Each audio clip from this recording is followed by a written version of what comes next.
ನಮಸ್ಕಾರ. ನುಡಿ ಬೆಳಗು. ಅಭಿನವ ಗವಿಸಿದ್ದೇಶ್ವರ ಸ್ವಾಮೀಜಿ ಗವಿಮಠ ಕೊಪ್ಪಳರವರ ಲೇಖನ. ಅರಿದೊಡೆ ಶರಣ, ಮರೆದೊಡೆ ಮಾನವ. ನಾವು ಈ ಭೂಮಿಯ ಮೇಲೆ ಸಂತೋಷದಿಂದ ಸಮಾಧಾನದಿಂದ ಬದುಕಬೇಕು ಎನ್ನುವುದು ನಮ್ಮೆಲ್ಲರ ಇಚ್ಛೆ.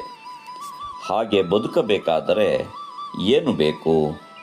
ಮೊದಲು ಅನ್ನ ಬೇಕು, ಆಶ್ರಯ ಬೇಕು, ಅರಿವೆ ಬೇಕು. ಬರೀ ಅನ್ನ ಇದ್ದರೆ ಸಾಲದು, ಬರೀ ಆಶ್ರಯ ಅರಿವೆ ಇದ್ದರೆ ಸಾಲದು.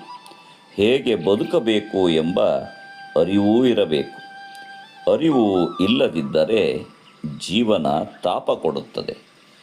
ಅರಿದೊಡೆ ಶರಣ, ಮರೆದೊಡೆ ಮಾನವ. ಇದು ಶರಣರ ಮಾತು.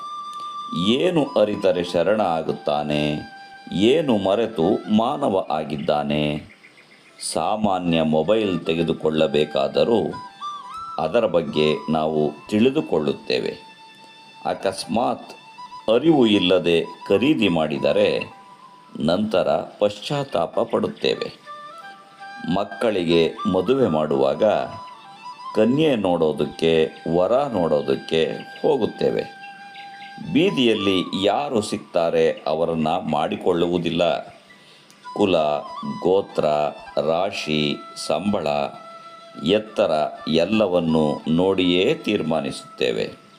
ಅಂದರೆ ವಿಚಾರಣೆ ಇಲ್ಲದೆ ಯಾವ ಕೆಲಸವನ್ನೂ ಮಾಡುವುದಿಲ್ಲ. ವಿಚಾರಣೆ ಇಲ್ಲದೆ ಮಾಡಿದಾಗ ಯಾರಾದರೂ ಕೇಳಿದರೆ ತಪ್ಪಾಯಿತು, ಮೊದಲೇ ಗೊತ್ತಾಗಲಿಲ್ಲ ಎನ್ನುತ್ತೇವೆ. ಪ್ರವಾಸಕ್ಕೆ ಹೋಗುವುದಕ್ಕೆ ಮೊದಲು ಎಲ್ಲ ವಿಚಾರಣೆ ಮಾಡಿಯೇ ಹೋಗುತ್ತೇವೆ. ಮೊದಲೇ ಯೋಜನೆ ಸಿದ್ಧಪಡಿಸಿಕೊಂಡು ಪ್ರವಾಸ ಮಾಡ್ತೀವಿ. ನಮ್ಮ ಪ್ರವಾಸದ ಬಗ್ಗೆ ನಮಗೆ ಮೊದಲೇ ಅರಿವು ಇದ್ದರೆ ನಮ್ಮ ಪ್ರಯಾಣ ಸುಖಕರವಾಗುತ್ತದೆ. ಅರಿವು ಇಲ್ಲದಿದ್ದರೆ ದುಃಖಕರವಾಗುತ್ತದೆ. ನಾವು ಮನುಷ್ಯರು ಈ ಜಗತ್ತಿಗೆ ಪ್ರವಾಸಿಗರಾಗಿ ಬಂದಿದ್ದೇವೆ. ಹೀಗೆ ಪ್ರವಾಸ ಬಂದ ನಮಗೆ ಈ ಜಗತ್ತಿನ ಬಗ್ಗೆ ಅರಿವು ಇರಬೇಕು. ಅರಿವಿಲ್ಲದೆ ಇದ್ದರೆ ಕಷ್ಟ ಆಗುತ್ತದೆ. ನಮಗೆ ಆರೋಗ್ಯ ಕೆಟ್ಟಿತು ಅಂದರೆ ನಾವೇ ಔಷಧ ಅಂಗಡಿಗೆ ಹೋಗಿ ಏನಾದರೂ ಒಂದಿಷ್ಟು ಮಾತ್ರೆಗಳನ್ನು ತೆಗೆದುಕೊಂಡು ಬಿಡುತ್ತೇವೆಯೇ? ಹಾಗೆ ಸುಮ್ಮನೆ ಗುಳಿಗೆಯನ್ನು ತೆಗೆದುಕೊಂಡರೆ ಸೈಡ್ ಎಫೆಕ್ಟ್ ಆಗುತ್ತದೆ.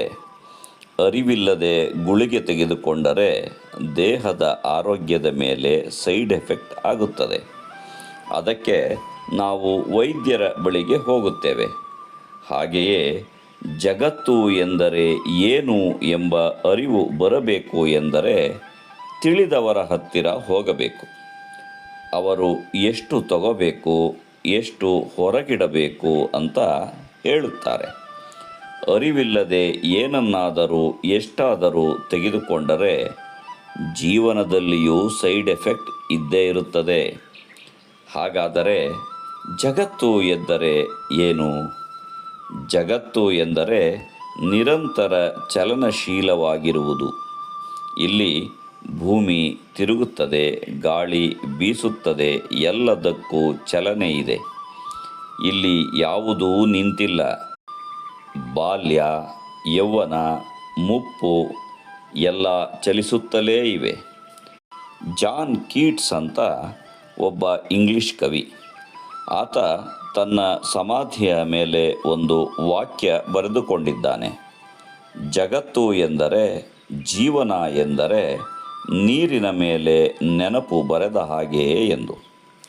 ನೀವು ಹೊಳೆಯಲ್ಲಿ ಹೋಗಿ ಏನಾದರೂ ಬರೆಯಿರಿ, ಬರೆಯುತ್ತೆ, ಆದರೆ ಉಳಿಯುವುದಿಲ್ಲ. ಜೀವನವೂ ಹಾಗೆ. ಯಾವುದನ್ನು ಇಲ್ಲಿ ಉಳಿಸಲು ಸಾಧ್ಯವಿಲ್ಲ. ನಮಸ್ಕಾರ. ಧನ್ಯವಾದಗಳು.